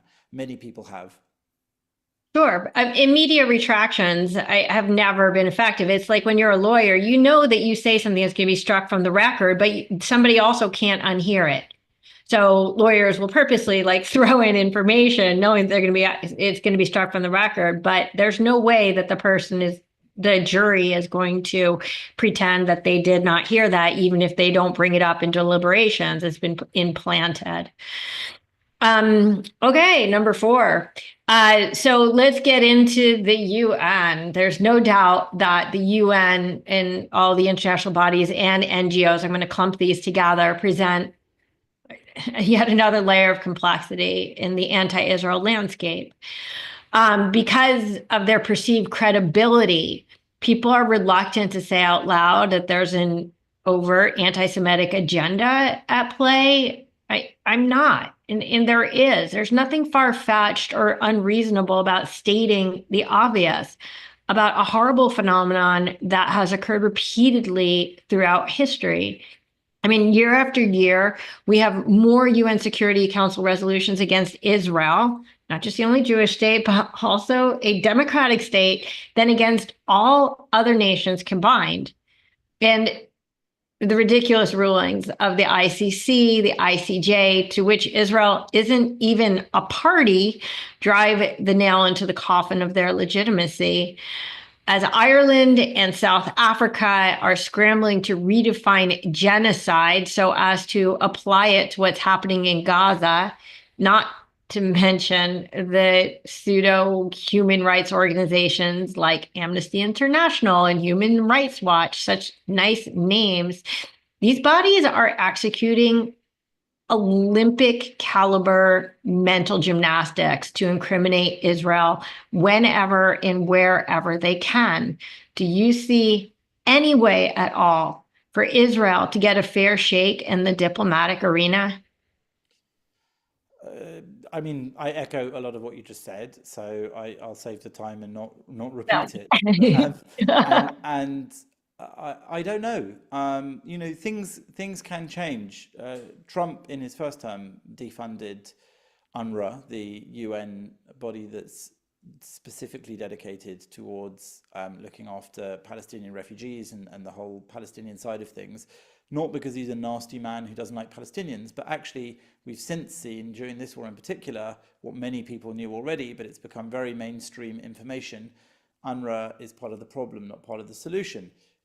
Many of the terrorists that took part in October the 7th were actually UNRWA employees, UNRWA teachers. Given that that's the case, UNRWA facilities were used for terrorist purposes, almost impossible that they didn't know that. Those sorts of things make it very clear that UNRWA is basically so corrupted by Hamas and Palestinian terrorism that it's not really fit for purpose, and there should be other international bodies which are dedicated towards the welfare and humanitarian causes essential for innocent civilian Palestinians. And I think that it does them no service that they are actually supposedly being looked after by a corrupted pseudo-humanitarian body like that. I think that that has become clear to many people. Does it mean there will be a change? I don't know, but certainly the way that those changes tend to happen is from the top. So the US is still quite a powerful player in all of this, and therefore should the Trump administration decide to take bold steps as it did in the past, this could be the catalyst for that change. And again, I would say that October the 7th was horrific, and yet it brought about many extraordinary shifts in the Middle East, and so it may yet bring about many extraordinary shifts in the diplomatic arena and the humanitarian arena as well. If we thought just 2 years ago that the Middle East would look as it does now in terms of Hezbollah having been massively debilitated, the Iranians having had their air defenses massacred, having been struck by Israel directly, Syria as it is, etc., Hamas in Gaza as it is, I don't think many of us could have imagined that that would be the case today, back then. So similarly, I like to think that maybe such a change could happen in other arena that would be beneficial to the whole world as well, but I'm not holding my breath on it. I'll just add on to that 80 years ago, if anyone would have ever said that Germany, with that, first of all, there would be a Jewish state, but that second of all, Germany would be one of their strongest allies, I think we would have had the same conversation. So ultimately, I guess that's where the tikva, so to speak, is that the only thing that stays the same is change, right? It's the only constant is change. Okay. So sorry, did you have something else to add? I was just going to say, sometimes it's things from outside the ordinary. It's the unexpected massive events that change other things. And I think October the 7th is one of those. So it might happen yet, and there might be other such massive events that will help, you know, a sort of domino effect or a ripple effect. So I think that's always what's unknown, and we can analyze and chart things as best we can and plan for them. But I think in reality, what Israel's shown in the last year and a half or so is that often the best strategists are the ones who can react lightning fast to opportunities and disasters alike in order to come out with a good result. And what Israel did in Syria is a great example of that. You know, the Assad regime fell, and within days, Israel had done something that the US, the French, the UK had not been able to do in taking out the chemical weapons capability there, etc., etc. It had changed it completely changed the board. It swept much of the danger off the board. And those sorts of things happen when the opportunities arise. And keep in mind that the dominoes are falling from both directions, right? So we've got the war dominoes, but we've got the peace dominoes, right? That started with the Abraham Accords, right? So if we've got, so we can win this war with war from the inside expanding out, or we could do it from peace from the outside in. And the fact that both are being fought, and I might argue that there probably won't be an Iranian regime on January 6th of next year. I think that once Iran takes that hit, I think the entire new world order is going to form, and that maybe some of them is by twisting their thumbs, and maybe it's some of them that just realize, like, any country that's in alliance with Israel is going to be enhanced in so many ways that it definitely behooves people once they can, like what you said about the people at the Oxford Union, you get so entrenched in your ideas that it hurts to be wrong. But once you swallow that pill, maybe these people will wake up to understanding, like, the fruits of actually, even if it's not an easy peace. I mean, I wouldn't call what we have with Egypt and Jordan peace, but it's peaceful enough. Right, It's and not I think war. the Abraham Accords, by the way, is obviously very important. And as you mentioned it, it's worth saying that the Abraham Accords was brilliant and again bold in terms of the three world leaders who were instrumental in making it happen.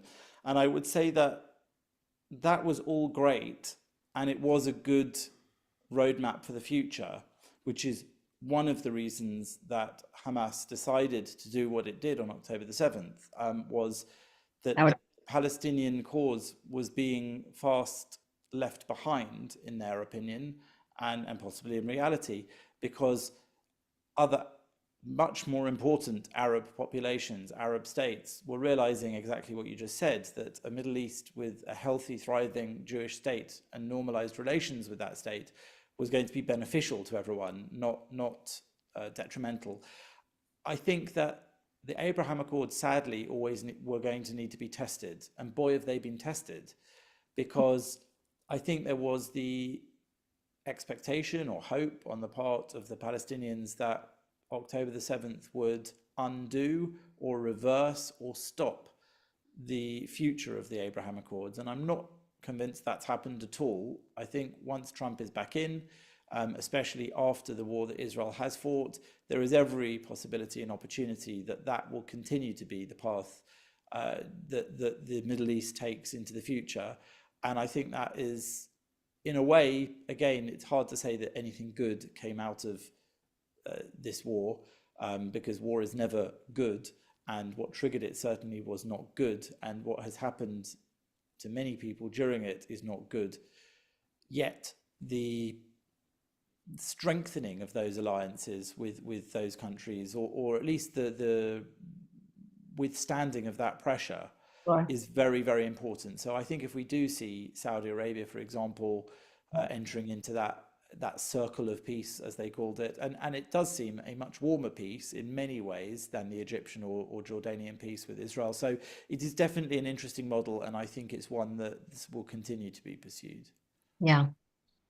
Okay, let's get down to more of a local level. Coming from America, President Biden has had, how should I say, a very mixed role in the state of anti-Zionism and anti-Semitism in the US. On one hand, he proudly declares himself a Zionist. And I could tell you, as somebody who's been involved with AIPAC for decades, I actually do believe him. He was the first sitting US president to visit Israel during wartime, and he has a decades-long record of supporting the Jewish state. But on the other hand, he's been so busy courting the jihadi segment of his voter base that he also spent an inordinate amount of time and energy publicly denigrating and undermining Israel and throwing fuel tank upon fuel tank onto the anti-Semitic inferno. And I would argue that he's actually been among the best of the state leaders around the globe these last 16 months. And don't get me started on, like, Starmer and Lammy and the Labor Party. I don't know if you want to go there. You're welcome to. That's not my area of expertise, but I have my opinions because I have opinions on everything. But how much do you think that the public statements of world leaders and politicians, regardless of the actual actions that they take, right? I don't care if if Biden gives Israel $8 billion worth of arms, but then tells the world that Israel is committing war crimes. Like, so I'm glad he's taking the actions, but how much do you think the public statements of world leaders and politicians affect the overall state of anti-Israel sentiment? Well, that's always been the sort of dirty little game that some world players have played, which is support Israel in reality, but publicly condemn it and add to the assault on its reputation and what have you. And that's a two-way thing as well. It's not just support Israel, but it's accept Israel's support, because Israel is fundamental in some of these relationships in giving back. Israel's intelligence has saved lives around the world. In outside of Israel, for example, just one example, there is an enormous amount of cooperation that's two-way. So I don't think it's good for states generally to partake in those kind of relations with Israel, those strong and good relations during war and during non-war times. But externally to court any part of an electorate or population by constantly denigrating the state that it's actually working with quietly behind the scenes. I just don't think that's sustainable or sensible, and above all else, it's not honest. So I think that in terms of Biden, he did do a few things which were very good, and ultimately, without the US's permission, say so, Israel could not have continued the war as long as it has. That goes without saying. On the other hand, it's not new for me to say it. Biden and Harris massively hindered certain parts of this war, costing unquestionably large numbers of Palestinian lives. The prevarication over whether Israel should be allowed to go into Rafah, Kamala Harris's poor map reading when she said she'd looked at the maps, it's not possible for them to evacuate the civilian population. They did fairly quickly. These sorts of things were, for whatever reason, unhelpful, if I can use British understatement, and throttling of arms deliveries or sales to Israel at times also unhelpful. So I would say all of those things were problematic. They don't detract from the fact that Biden did ultimately, in general, in the broad picture, support Israel and come to her aid in a number of ways. So I think that's, that's part of the confusion of Joe Biden, but confusion is pretty much the word that sums the guy up. We only needed to watch the final debate, the last nail in his coffin, to realize that the guy is not sharp, not what he was, confused, contradictory, and none of his policies in terms of the Middle East made much sense for the US either, regardless of Israel. I think that the US has sent mixed messages towards Iran, towards others in the Middle East for a very long time. Perhaps there'll be some clarity under Donald Trump, perhaps, nobody knows, but I suspect there will be. I think he's far more determined in that sort of way. And I think that his kind of, legendary deal-making tendencies are, his style, his approach are perhaps much better. They're a much better fit for the Middle Eastern way. I think it's much more transactional and much more frank, and has a great degree of stick as well as carrot. All that Biden really had to do, instead of saying over and over again, I support Israel, and then saying something to directly undermine them, which actually undermined himself as well and his own credibility, all he had to say was something like, I support Israel and they are not creating starvation because, 1.2 million tons of aid have been given to God. Like, all he had to do was support his own argument to validate both himself and the Jewish state. I do believe that had a tremendous effect on people. Are like, well, look, even the president is saying it, So I mean, look, I just think it would make sense to say what you mean, and also, though, I'm not saying that he didn't say what he meant necessarily. I don't think there was clarity of thought. I don't think there was a joined up strategy or plan, or if there was, it wasn't an effective one, and it certainly wasn't one that had Israel's best interests at heart. But Israel, I think one of the things that Benjamin Netanyahu is undoubtedly good at is withstanding external pressure, whether it's domestically against him personally, or whether it's internationally against the state of Israel and its needs during a war or outside of a war. He withstood 8 years of quite aggressive pressure from Barack Obama, and he withstood pressure from Biden during this war, which was also done in, as I said, this kind of split personality way, where there was a great degree of support, but there was also a great degree of hindrance. And Benjamin Netanyahu at times had to deal with that and managed to keep going. But I repeat, it dragged the war on longer than it needed to. It cost more lives, probably more Palestinian lives than it needed to. It didn't benefit the Palestinians. I mean, that humanitarian pier, for example, that they built off the coast of Gaza, Right. is just one example of the most confused thinking of the Biden administration. It made no sense at any point for that to happen. For the pier to be built and administered by a local construction company, paid for, I think it was, by the Qataris or contracted through them. It was effectively administered by a Hamas-linked construction company. It ended up costing the life of one US serviceman.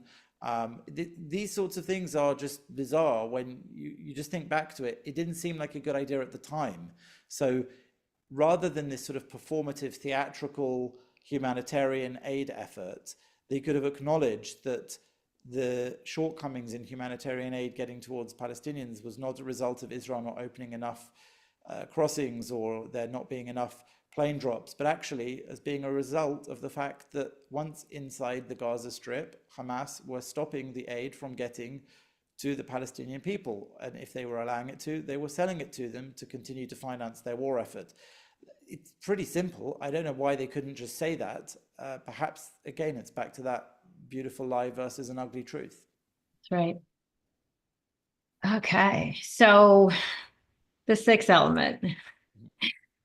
So you just came out of the Oxford Union debate. So you have this insider's understanding of just how threatening and violent these situations really are. So beyond those hallowed halls, we have rioting mobs vandalizing cities and even threatening law enforcement who usually just back down.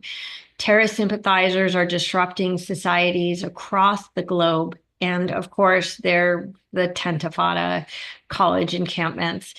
If you can look beyond the pro-Israel community, what effect do you think these violent demonstrations have on the average person on the street? I'm curious if you think that it does more to attract or repulse, and how valuable you really think it is to shine light on the darkness. Well, I find a lot of this approach repulsive, certainly, and I know a lot of people who do, but then that maybe isn't surprising because they're the people that are, in my orbit, in my life, and we often find ourselves among people who think a bit like us. I will say that even a very large and noisy encampment or protest or riot, the whole purpose of such things is to disproportionately present a view, which is to say that it's not a mainstream view, or most people would be doing it. They're not. It's a noisy minority of people that do these things. So I think the important element is how we police it or react to it. All societies have different opinions, a diversity of opinions in them. Some of them have obnoxious opinions and some of them have obnoxious behaviors. But how we react to those behaviors is what makes us a strong and principled society or state or country. And I think that you're right to say that policing is quite a big deal. These things need to be policed properly. Students should be able to go to college or university or school freely, whatever their views, whoever they are, whatever their identity, without intimidation. This predates October the 7th. It goes back to the era of BDS, for example, the boycott, divestment and sanction bullying strategy. There's nothing wrong with boycotting something if you, for your own reasons, wish not to buy it, partake in it, whatever. But there is something wrong with bullying other people who want to partake in it. That's not a boycott, that's intimidation. So I think that all of these things, what they have in common is the intention to intimidate. And we mustn't put up with that, whether it comes from a strongly held political view, whether it comes from a misguided geopolitical outlook, or whether it comes from a 7th century religious view. If it runs contrary to our freedoms, we need to police it and stop it so that we can protect our freedoms. I think from my position where I'm standing, it doesn't show those people in a good light. I don't know how it feels standing in other positions. I think there are students and younger people who are maybe inspired by it, and that's a worry for me. And I hope that that isn't the majority.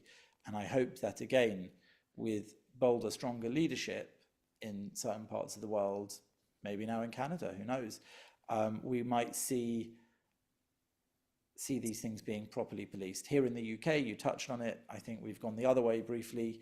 It's a whole other discussion, maybe for another time. But our current government has what many have called a two-tier approach to policing, one which has put people in prison in 48 hours for social media posts that were deemed to be inciting, and yet have let other people walk free or go without even being charged or tried for much worse things.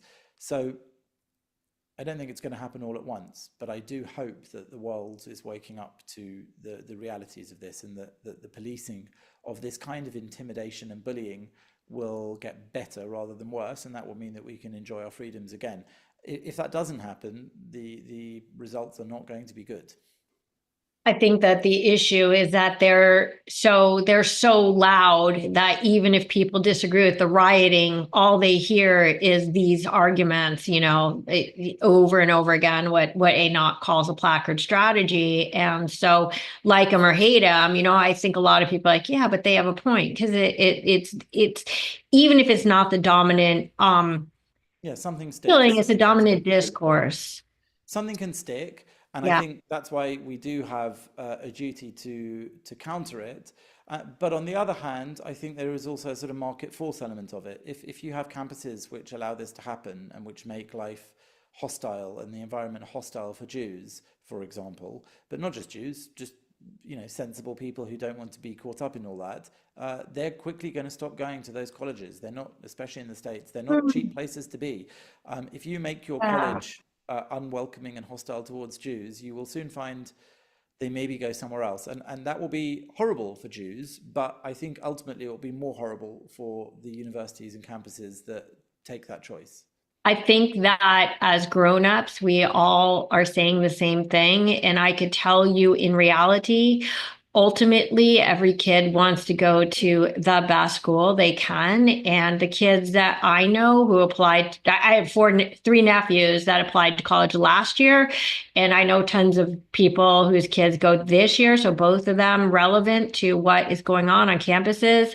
And every single kid was like, I know what's going on, but I still want to go to fill in the blank, Harvard, Stanford, Yale, Cornell, it doesn't matter.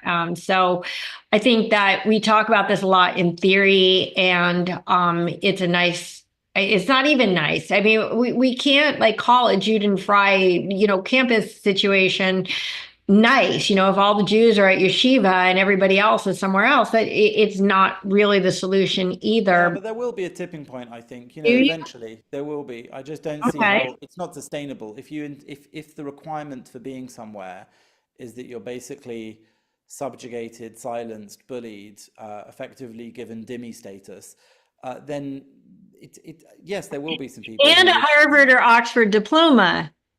Yeah, fine.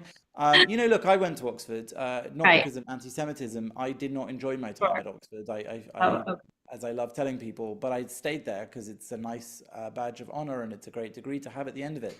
But I, largely speaking, didn't have the best time there. So I do understand the concept of enduring something that's not pleasant. But I think that we're talking about something much more fundamental here, and eventually, unless we stop these things and we limit them, it will become more and more dangerous. And when danger is involved, I don't think, famously Jews have not always got out in time, but I do think that because of that, there will be some shift. Maybe I'm wrong, but I just can't see that people will continue to willingly send people into that lion's den when possibly other colleges will improve their offerings and maybe Jews will create their own spaces in some regard. And I'm not saying that's a desirable idea, that we should ghettoize education, but I just think that there are many alternatives these days, and college is a more and more luxury pursuit.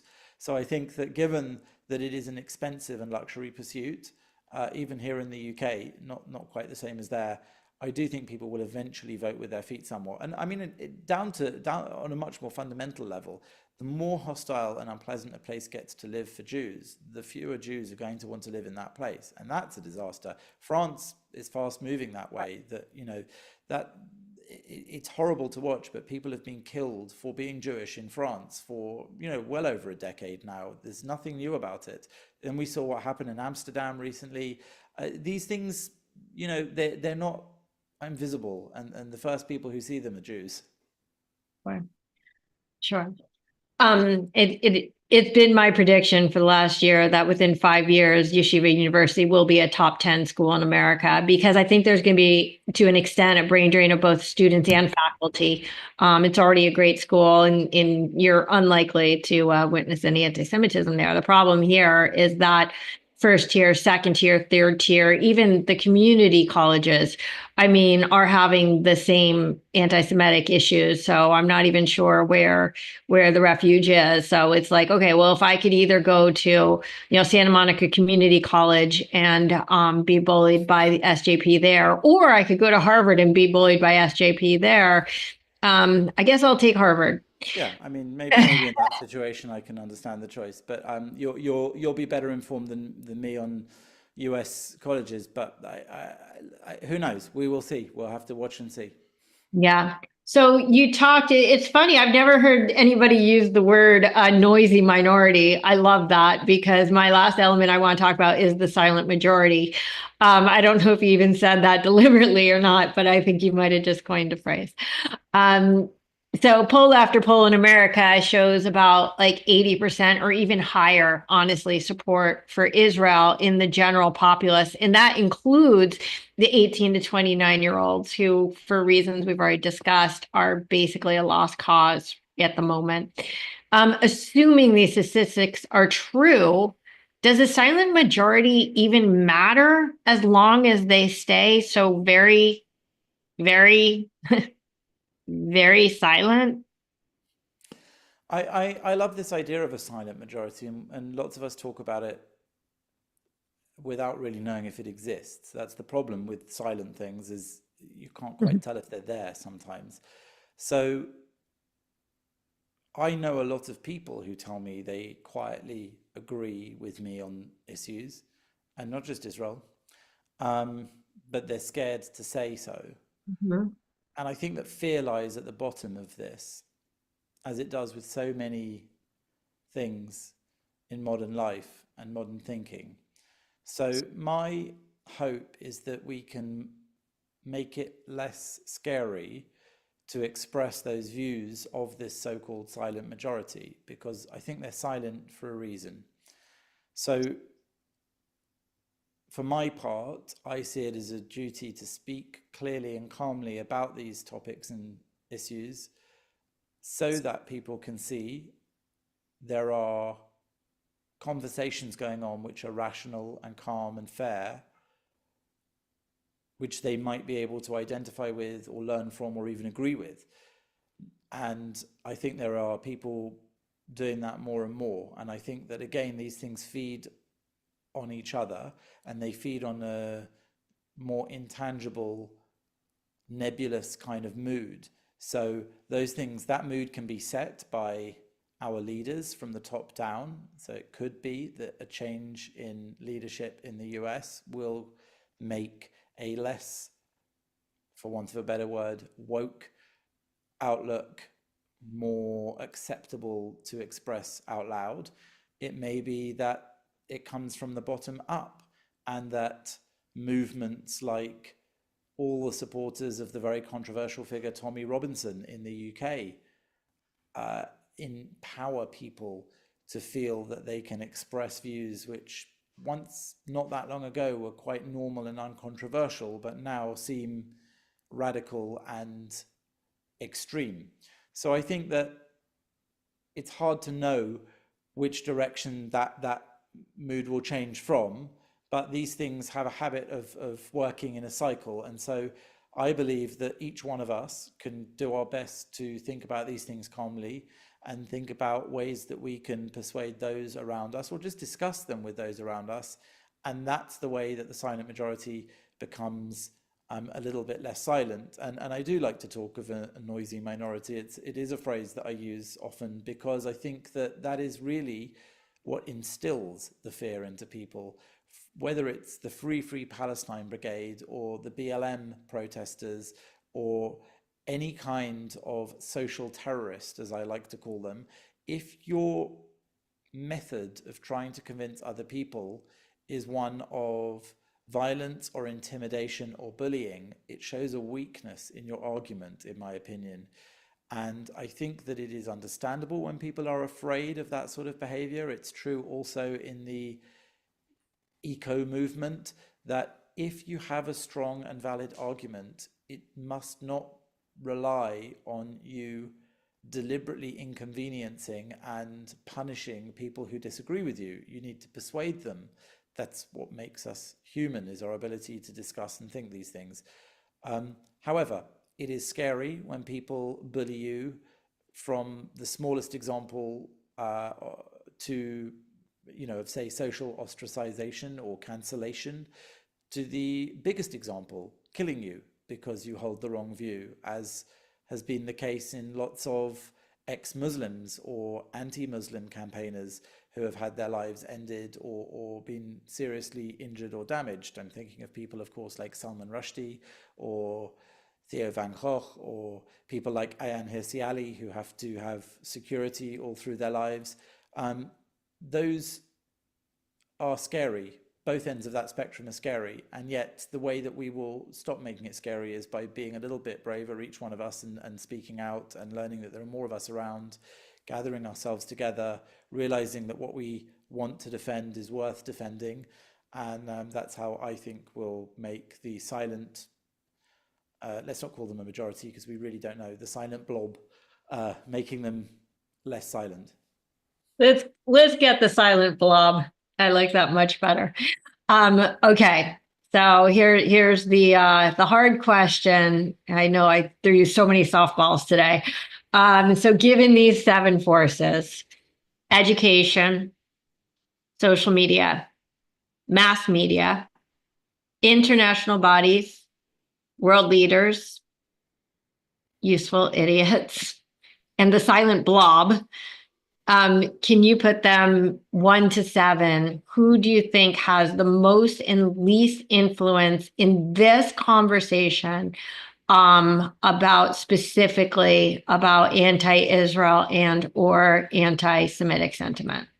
Well, I'm going to not answer it in a hierarchical way because I Okay. think that they exist in a cycle. So I think that, as I just said, things can happen from the bottom up or the top down, and sometimes those things work together. So I think that the election of Donald Trump is an example of that. I think that the next Trump presidency will have an enormous effect on social moods and climates. And I think that Trump probably won the election because of a bottom-up resentment with manipulation and lying in the mainstream media and things like that, as well as general dissatisfactions that typically go into electoral choices. So I think that Trump is there because of a bottom-up movement, but on the way there was also the intervention of Elon Musk and social media, which sort of democratized the media world and then dragged the traditional media and educational institutions somewhat away from their extreme woke, radical Democrat positions. And I'm not just talking about Israel, I'm talking on all sorts of issues, but Israel is a big one. So I think all these things feed into each other. But the most obvious two, which seem to then trigger all the others, are the top-down world leaders and bottom-up social movements. So I think that those will be perhaps the 2 catalysts that then get the whole thing working in a kind of beautiful cycle, hopefully, and that one thing will lead to another. But as I said, it's always the thing that you didn't know that comes from outside that has the most change, either for good or for bad. So I don't want to make any foolish predictions. Well, I mean, I guess the nature of a cycle is that it's circular nature, and also that something can be counter circular because each thing feeds into the next. Okay, so my thoughts on this are that it starts with education, and I think our big problem is that here in America, at least, we're onto our indoctrination of a third generation now. This started around the 90 turn of the century, let's say, and they say that it takes two generations to unindoctrinate. And once you get to the third, where your parents and your grandparents, oh, I guess never mind, that's second generation, are already on the same page, it comes really hard when two generations are telling you the same thing and that your teachers in school are telling you that. And then these kids, number two, go into the social media realm. They scream, they shout, they get their attention. I know there's a lot of people who think that the 10 to Fada was really only an attention grabbing thing in the first place. As Sam Harris said, everybody now has like a TV studio in their pocket, and you could have instant fame, which goes to the mass media, where our older generations actually still get news and information, because younger generations are generally getting most of their news from TikTok. And I don't want to underemphasize, again, these are our next generations of leaders. These aren't just random kids, and they are getting their information from TikTok. Then I would say the world leaders that set a national tone in tolerance or intolerance. Look what's happening with Albanese in Australia. I mean, his speeches against anti-Semitism are so weak. And so what's happening is spiraling up and up and up and out of control. Then I think are like the UN and stuff. I think the danger with them, because I think personally, they're completely illegitimate at this point. They don't even adhere to their own definitions. We didn't even get into the definitions really specifically of apartheid and genocide. But I have other podcasts, and so do you, that address those issues. So even as they delegitimize themselves, I think the man on the street still thinks that these are very noble institutions that only have the world's best interests at heart. At number 6, I do have the useful idiots, the people who are getting all the attention, who are screaming, who are shouting, who are breaking windows, that even if people don't agree with them, I think that ultimately they're like, okay, but they do have a point. I think there's like a sort of okay, but ism with that. And then finally is the silent majority. If people don't start speaking up and shifting the narrative and stop being afraid, and ironically, we're talking about speaking against terror. Like the silent majority the silent part should be the people who are embarrassed to stand up for terror. And again, this like weird inverse morality is, it's really dangerous. And I do want to believe that, as Anne Frank so famously said, most people are good. And I think that if that's all it takes is for good people to start speaking up, and we can shift this whole narrative. So I did do the 7. That being said, Jonathan, thank you for being so incredibly generous with your time. Is there anything that you do want to add before we go? And I think that I always like to finish with like the hope, Hatikva, where's the hope in all this? But I find you to be one of the most hopeful people that I've encountered when it comes to the possibility of a brighter future. So is there anything that you want to add or end on a note of hope? So I'm not often accused of being an optimist, so thank you Really? for that. I will say that I did realize at one point in my life that I am more of an optimist than I realized previously. But let's say I think I oscillate at the moment wildly between days or weeks of optimism and the opposite, because things are so very bad in so many ways. And yet the changes that we've seen, if you look backwards, are so enormous, and some of them are so very positive in other ways, that it's hard to know yet in the thick of it which one is going to win out. And there are so many moving parts and so many variables to this that things could be very, very good in a couple of years, or God forbid, very, very bad, or somewhere in between. So I suspect that we don't get to choose the era we're born into. And we have been born, as the Chinese saying goes, in interesting times. This is our lot. We have to get through it. But I think that each one of us has the power and ability to make smart decisions. And as you said, we've got so much power individually today with the influence we can have over those close to us and even those far away, whether it's the TV studio in your pocket or just your ability through the internet, social media, phones, and all of that to find out more from a variety of places and to hear more views and to see more things for yourself. And with that goes the responsibility of learning critical thinking, reading, viewing, and understanding what it is you're watching and who showed it to you. But I think human beings are generally quite resourceful and creative, and I think that we tend to find our way out of crises and emergencies. But as Einat Wolf said, actually, Jews have a timing problem, which is even though things might be all right in the end, it's often the Jews who suffer in the beginning. So I hope that that's not going to be the case this time, and I don't want to end on a downer, so I'll say that maybe it won't be, and with more conversations, hopefully we'll come to more clarity and about what it is that we're all fighting for and what's worth defending.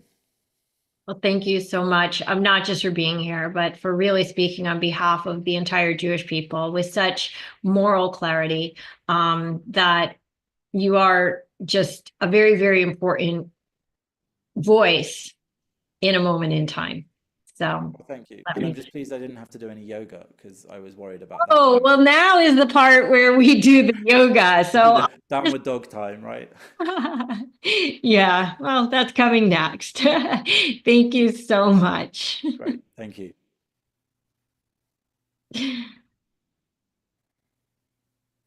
Okay.